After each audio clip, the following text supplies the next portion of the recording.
എല്ലാവർക്കും നമസ്കാരം. എല്ലാവർക്കും സുഖമല്ലേ? ഞങ്ങൾ സുഖമാണ്. അതെ, എല്ലാവർക്കും മെരി ക്രിസ്മസ്. ബീഫ് വരട്ടിയതും കൂട്ടി രാവിലെ അപ്പം ബീഫ് വേണ്ടേ? നിങ്ങൾ വെള്ളയപ്പം ഉണ്ടോ? നിങ്ങളുടെ നാട്ടിൽ എന്തോ ഈ അപ്പത്തിന് പറയുന്നത്? വെള്ളയപ്പം അല്ലേ? രാവിലെ ഗംഭീരമല്ലേ? അടിപൊളിയല്ലേ? അപ്പൊ അതേണ്ട ഈ സ്റ്റൂ നോക്കിയാ, ഇങ്ങോട്ട് നോക്കിയേ, ഒരു കാര്യം കാണിച്ചു തരാം. എന്നിട്ട് വേറെ വീഡിയോയ്ക്ക് പോകണം നമുക്ക്. വേണ്ട ഈ സ്റ്റൂവും വേണ്ട ഈ ബീഫും കൂടെ വേണ്ട ഇങ്ങനെ പിടിച്ചിട്ട് നോക്കിയേ, ഇങ്ങനെ നോക്കിയേ, ഇതെല്ലാം നോക്ക് വേണ്ടേ.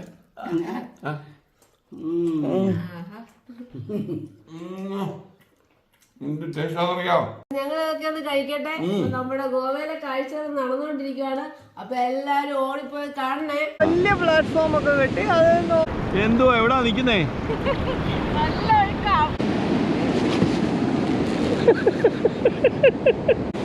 സംഭവമുണ്ട്. ഞാൻ ഇന്ന് ബാൽക്കണിയിലാണ്. ചേച്ചി വണ്ടി ഓടിക്കുന്നു. ചേച്ചി, നമ്മൾ ഇന്ന് എവിടത്തേക്കാ പോകുന്നത്? ഈ സൗത്ത് ഗോവയിൽ നമുക്ക് ഒരുപാട് ബീച്ചുകളുണ്ട്. ഓക്കെ, എല്ലാ ബീച്ചുകളും വളരെയധികം പ്രശാന്തസുന്ദരമായ ബീച്ചുകളാണ്. മറ്റുള്ള ഈ നോർത്ത് ഗോവയിലെ പോലെ തിരക്കേറിയ ഭയങ്കര തിരക്കുള്ള ബീച്ചുകളല്ല, ഭയങ്കര നീളം കൂടിയ ബീച്ചുകളാണ്. അപ്പം ആ ബീച്ചുകളിൽ നമ്മളിപ്പോ പോകാൻ പോകുന്നത് മജോർദ എന്ന് പറയുന്ന ബീച്ചിലേക്കാണ്. മജോർദ അതിന്റെ തൊട്ടടുത്ത് തന്നെ മുത്തോർദ എന്ന് പറയുന്ന ഒരു ബീച്ച്. ഗോവയുടെ ഏറ്റവും പ്രാധാന്യം ഉള്ള ഒരു സംഗതിയാണ് ഇവിടുത്തെ ബീച്ചസ്. അപ്പൊ ബീച്ചസിൽ നിന്ന് പരിപാടി തുടങ്ങാം. കണ്ടോ എങ്ങനെയുണ്ട് നമ്മുടെ ഔട്ട്ഫിറ്റ് ഒക്കെ? എങ്ങനെയുണ്ട്? അടിപൊളിയല്ലേ സെറ്റ്? ഓ, ഇവിടത്തേക്ക് വീടുകൾ കണ്ടോ അല്ലേ? പോർച്ചുഗീസ് രീതിയിലുള്ള വീടുകളാണ്. പഴയ പോർച്ചുഗീസുകാരുടെ പഴയ വീടുകൾ നമുക്ക് ഒരുപാട് കാണാൻ പറ്റും. ഓടിട്ട വീടുകളൊക്കെ ഉണ്ട്. കണ്ടോ ഇവിടെ എല്ലാം ഉണ്ട്, ഇഷ്ടം പോലെ വീടുകളാണ്. നമുക്ക് ലോണാവാല മേടിച്ച പോലെ ഒരു 50 സെന്റ് ഇവിടെ മേടിച്ചാലോ?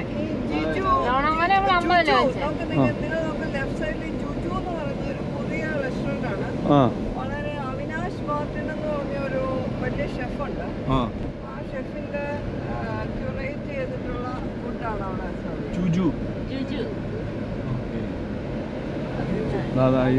വളരെയധികം നല്ല ഫുഡാണ്.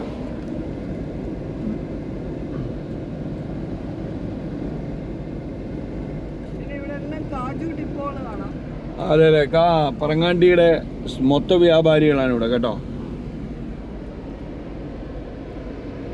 ഒരാൾ ചിന്തിച്ചിരിക്കുന്നു, പറങ്കാവേ നോക്കി നിൽക്കുവാന്ന് തോന്നുന്നു കേട്ടോ. പിന്നെ ഇവിടത്തെ നമുക്ക് ഒട്ടും പേടിയില്ലാത്ത, എനിക്ക് ഒട്ടും പേടിയില്ലാത്ത ഒരു ഇതുണ്ട് ഇവിടെ. ഒരുപാട് പട്ടികളുണ്ട്. അവർ വളരെ സ്നേഹമുള്ളവരാണ്. അപ്പം നമ്മൾ വേണ്ട. അപ്പം നമ്മൾ വാച്ച്മാൻ്റെ അടുത്ത് ചോദിച്ചു, ചേച്ചിയുടെ വീടിൻ്റെ അടുത്തുള്ള വാച്ച്മാൻ്റെ അടുത്ത് നമ്മൾ ചോദിച്ചു, സൗരവ്, നമ്മൾ നേരത്തെ വന്നപ്പോൾ ഇത്രയും പട്ടികളില്ലായിരുന്നല്ലോ. അതെ, ഇപ്പോൾ ഒരുപാട് പട്ടികളുണ്ട്. കൊറോണയ്ക്ക് ശേഷം ഒരുപാട് പട്ടികളുണ്ടെന്ന് പറഞ്ഞു. അപ്പോൾ ഞാൻ ചോദിച്ചു, അതിപ്പോൾ എന്താ? പട്ടികൾ ചിലപ്പോൾ കടിച്ചു കഴിഞ്ഞാൽ ഇഞ്ചക്ഷൻ വെക്കണം, സൂചി ലഗാനേക്ക എന്നാ പറഞ്ഞ കേട്ടോ. കുട്ടാക്കാട്ടേക്ക സൂചി ലഗാവും. വേറെ ഒരു പ്രശ്നമില്ല. പിന്നെ ഇവിടുത്തെ ഒരു ഇമ്പോർട്ടന്റ് ഇതാണ് ഫിഷ്ക ബാർ ആൻഡ് റെസ്റ്റോറന്റ്. ഇവിടെ ഫിഷ്ക. ഓക്കെ, അതെന്തോ ഫിഷ്ക? ഫിഷ്ക ബാർ ഇല്ലാത്ത ഒരു റെസ്റ്റോറൻറ്റും ഇല്ല കേട്ടോ. നമ്മളെവിടെ പോയി ആഹാരം കഴിച്ചാലും ഒരു ബിയർ അല്ലെങ്കിൽ വേറെ എന്തെങ്കിലും സാധനം, ഫെന്നി ഒക്കെ നമുക്ക് അടിക്കാം. അതും പൊതുവെ വലിയ വിലയൊന്നുമില്ല. ബിയറിനൊക്കെ 130 രൂപ, 90 രൂപ, 60 രൂപ, പല റെസ്റ്റോറൻറ്റിൻ്റെ ടൈപ്പ് അനുസരിച്ചിട്ടാണ്. ഓക്കെ, ഇവിടെ റൈറ്റും എടുക്കാം. പള്ളിയാണ് ഈ റൈറ്റ് സൈഡിൽ കാണുന്നത്. Right side lady of Remedios. ഇനി പാടശേഖരങ്ങൾ കാണാം. ഇങ്ങോട്ട് ലെഫ്റ്റിലേക്ക് തിരിഞ്ഞാണ് സൺസെറ്റ് ബീച്ച്. അവിടെ ഇപ്പൊ അലൗഡ് അല്ല. ഓക്കെ, അതെന്താ അലൗഡ് അല്ലാത്ത? അവിടെ വളരെ വിജനമായ ബീച്ചാണ്. അവിടെ പണ്ട് തന്നെ 7 മണിക്ക് ശേഷം അലൗഡ് അല്ല. ഇപ്പൊ നമ്മൾ 7 മണിക്ക് 6 മണി കഴിഞ്ഞാൽ അങ്ങോട്ട് ചെന്ന് കഴിഞ്ഞാൽ അവിടെ നല്ല കാണും. നമ്മളിപ്പോൾ എത്തിയിരിക്കുന്നത് മജോർദ എന്ന് പറയുന്ന ബീച്ചിലാണ്. ഗോപ്രോയുടെ ബാറ്ററി ഉണ്ടെന്ന് പറയാം കേട്ടോ. ദേവി ചേച്ചി പറഞ്ഞത് ഇവിടെ ആ റോഡ് അങ്ങോട്ട് ഫുള്ള് ബ്ലോക്ക് ആയിരിക്കും സീസൺ ടൈമിൽ. ഇപ്പോൾ സീസൺ കഴിഞ്ഞു. ജൂണോടുകൂടി സീസൺ, അതായത് മെയ് 30ഓടുകൂടി സീസൺ കഴിയും. പക്ഷേ ഇപ്പം നമ്മൾ വന്നിരിക്കുന്നത് നല്ല വളരെ അടിപൊളിയായിട്ടുള്ള ഒരു ബീച്ചാണ്. ഗോവ എന്ന് പറയുന്നത് ബീച്ചുകളുടെ തന്നെ ഒരു ഹബ്ബാണ്. ഇതാ ഉണ്ടോ പട്ടികൾ എവിടെയും ഉണ്ടായിരിക്കും, അവരെ മൈൻഡ് ചെയ്യാതെ പോവുക. പക്ഷേ എനിക്ക് പേടിയുണ്ട്, അടുത്തോട്ടൊക്കെ വരുവാണെങ്കിൽ പണിയാണ്. മനോഹരമായ ബീച്ചുകളിലൊന്നാണ്, ഗോവയിലുള്ള മനോഹരമായ ബീച്ചുകളിലൊന്നാണ് മജോർദ. ഇവിടെയൊക്കെ നമ്മുടെ ശുനകന്മാർ ഇങ്ങനെയുണ്ട്. ഇവിടെ കൂടി ഇങ്ങനെ ഒരു വാതി പോലൊരു ചെറിയ വെള്ളമുണ്ട്. കണ്ടോ കണ്ടോ? അപ്പോൾ നമുക്ക് ചെരുപ്പ് ഇവിടെ വെക്കാം, ചെരുപ്പ് ഇവിടെ വെച്ചിട്ട് പോകാം. അല്ലെങ്കിൽ നമ്മുടെ ചെരുപ്പ് ഇവിടെ വെച്ചോണേ, ഇങ്ങനെ അങ്ങോട്ട് പോകാം. വരുന്നുണ്ടോ അപ്പം? ഇത് മുറിച്ച് കിടക്കണം.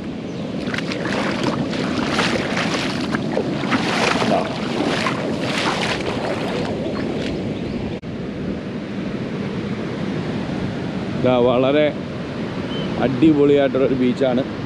അവിടെ മണ്ണ് തിട്ട ഇങ്ങനെ ഇളകി പോയിട്ടുണ്ട്. ഇല്ല അങ്ങോട്ട് പോകണ്ട, ഇങ്ങോട്ട് പോകാന്നേ. ഇവിടെ പൊക്കമൊന്നുമില്ല.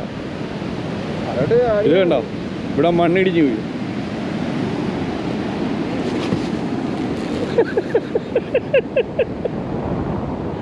പണി കിട്ടിയല്ലേ?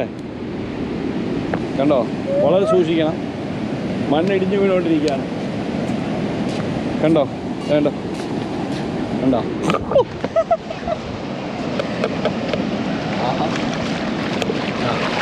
അങ്ങോട്ട് പോകണ്ട, വെള്ളമാകട്ടോ. അടിപൊളി ബീച്ചാണ്. വേണ്ട, അങ്ങോട്ട് കയറണ്ടടാ, കുഴിഞ്ഞു പോകുന്നത്. ഇവിടുന്ന് ഒഴുകി വരുന്ന വെള്ളത്തിൻ്റെ സ്പീഡ് കണ്ടോ, എത്ര സ്പീഡിലാണ് വെള്ളം ഒഴുകുന്നത് കേട്ടോ. കണ്ടോ, നല്ലതായിട്ട് സ്പീഡിലാണ് ഒഴുകുന്നത് കേട്ടോ. പോകണ്ട കേട്ടോ, കള്ളിലേക്ക് ഒഴുകി പോവാണ് വെള്ളം. കണ്ടോ, നല്ല സ്പീഡുണ്ടല്ലേ? ഇത് കണ്ടോ, ഇങ്ങോട്ട് പോകണം, ഇങ്ങോട്ട് പോകണം. നല്ല സ്പീഡുണ്ട് കേട്ടോ, ഭയങ്കര സ്പീഡിലാണ് വെള്ളം ഒഴുകുന്നത്. കണ്ടോ, അവർ വരുന്നുണ്ട് അവിടെ.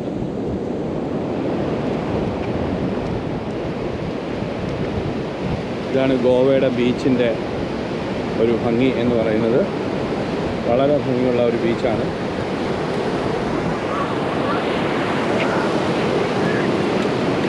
അടിപൊളിയല്ലേ?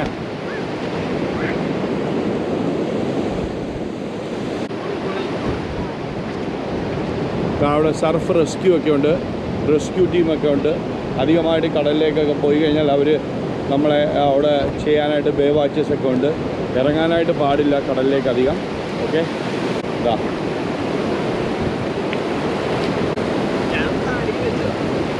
സൂപ്പർ വൈബ് കേട്ടോ ചേച്ചി, അടിപൊളി വൈബ്. കണ്ടേ ഡേ, ഓ 3 പേര് ഇവിടെ. എങ്ങനെയുണ്ട്? സത്യമല്ലേ? സംഭവമുണ്ട്, സൂപ്പർ അല്ലേ?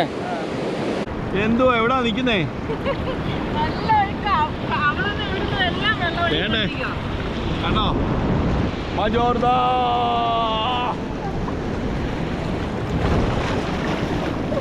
അമ്മോ, ഇങ്ങനെയുണ്ട്. മമ്മി നമ്മള് കട്ടക്ക് നിൽക്കാം കേട്ടോ. കാലിന്റെ വേദനയൊക്കെ പറഞ്ഞ് ഞങ്ങള് മജോർദ ബീച്ചിലാ. സെറ്റാണ് സംഭവം, കിടുക്കാണേ, സംഭവം കിടുക്കാണേ. ഉത്തോർദ, ഇത് മജോർദ അല്ലേ? എല്ലാവരും ശാന്തമായിട്ടുള്ള കളികളിൽ ഏർപ്പെട്ടിരിക്കുന്നു. അടിപൊളി സ്ഥലമാണ് കേട്ടോ.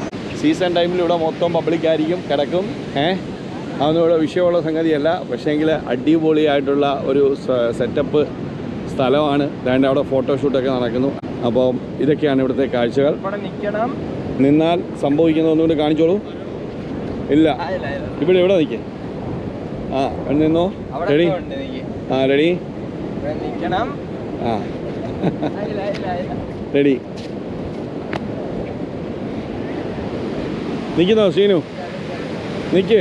നമ്മളിപ്പോൾ എത്തിയിരിക്കുന്ന ഉത്തോർദ എന്ന് പറയുന്ന ബീച്ചിലാണ്. ഇവിടെ കണ്ടോ, എല്ലാവരും കിടക്കുന്നുണ്ടോ? കണ്ടോ?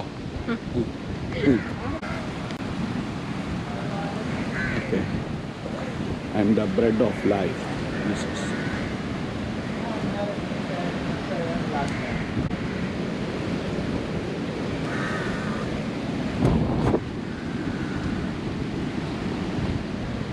ഇവിടെയൊക്കെ നിങ്ങൾക്ക് ഗൈഡൻസ് ഒക്കെ ഉണ്ട്, പബ്ലിക് ഗവൺമെൻറ് ഗൈഡൻസ് ഒക്കെ ഇവിടെ എഴുതിയിട്ടുണ്ട്. അതൊക്കെ പാലിക്കണം. അതാണ് ഫീഡിങ് ഡോഗ്സിനെ പറ്റിയിട്ടുള്ള കാര്യങ്ങൾ ഇവിടെ എഴുതിയിട്ടുണ്ട്. കാരണം ഇവിടെ എല്ലാം പട്ടികളാണ് കേട്ടോ.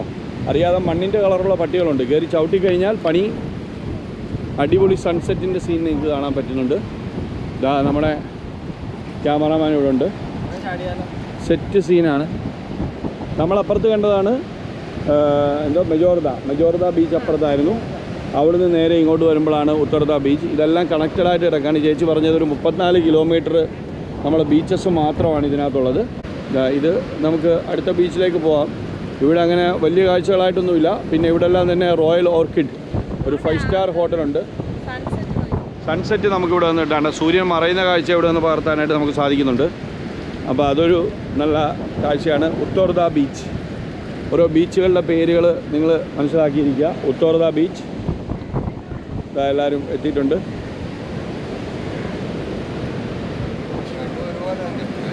അതെ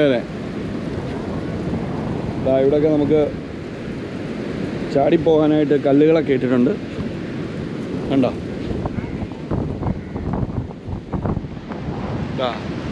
jamming got food cocktail music. എല്ലാ സ്ഥലത്തും പട്ടികളുണ്ട്. ഒരുപാട് പട്ടികൾ, അലഞ്ഞിരിഞ്ഞ് നടക്കുന്ന പട്ടികളുണ്ട്. അവരെ സൂക്ഷിക്കാനായിട്ട് അവിടെ എഴുതി വെച്ചിട്ടുണ്ട്. അവരുമായിട്ട് കളിക്കാൻ പോകരുത്, അവർ ഫീഡ് ചെയ്യരുത് എന്നൊക്കെ ഉണ്ട്. പിന്നെ എന്തുകൊണ്ടാണ് ഗവൺമെൻറ് അത്തരം നടപടികൾ എടുക്കാത്തതെന്ന് നമുക്ക് മനസ്സിലാവുന്നില്ല. ഇവിടെ ഒരുപാട് പട്ടികൾ ഇങ്ങനെ അലഞ്ഞിരിഞ്ഞ് നടപ്പുണ്ട്. അത് അപകടകാരികളുമാണ് ചില പട്ടികൾ. ചില ലോക്കൽസിൻ്റെ അടുത്ത് നിന്ന് ഞാൻ ചോദിച്ചപ്പം അവർ പറഞ്ഞത് ഇത് തീർച്ചയായിട്ടും കടിക്കുന്ന ഒരുപാട് പട്ടികളുണ്ട് ഇവിടെ. അപ്പോൾ ഇതാണ് ഉത്തർദ ബീച്ച്.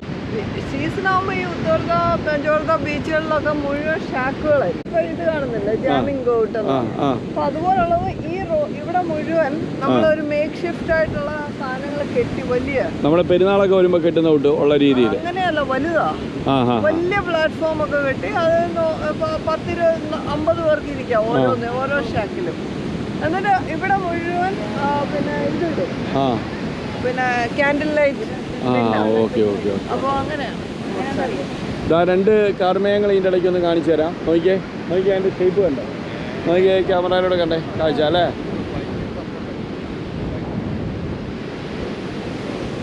അവിടെ എന്തോ എഴുതുകയാണ്. പണിപ്പുരയിലാണ് നമ്മുടെ ക്യാമറാമാൻ. അപ്പം ഇനി അടുത്ത ബീച്ച് ഏതാണ്? ബദൽ ബത്തി.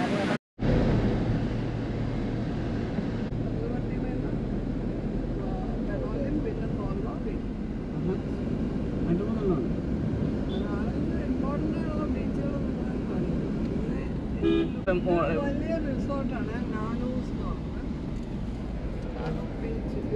അത് മുഴുവൻ അവരുടെയാണ്. അതൊക്കെ എടുക്കാൻ പോണേ. ഓരോ റൂമിലും ഇത് ഈ വില്ല പോലെ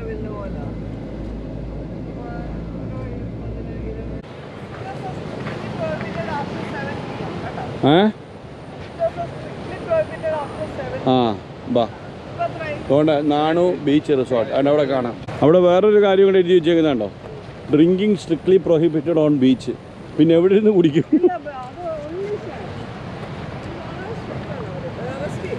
ആണോ?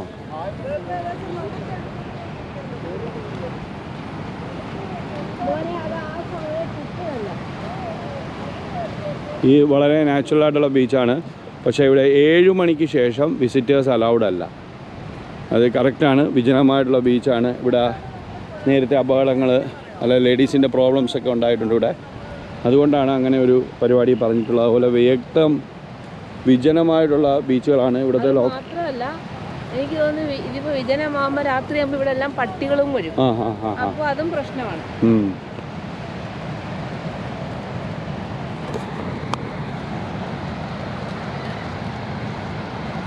ചെറിയ വഴി കയറിയിട്ട് വേണം നമുക്ക് അങ്ങോട്ട് പോകാനായിട്ട്. ഓക്കെ, അപ്പോൾ ഇന്നത്തെ പരിപാടി ഇവിടെ അവസാനിപ്പിക്കുന്നു. എല്ലാവരെയും സ്നേഹിക്കൂ. Love you all.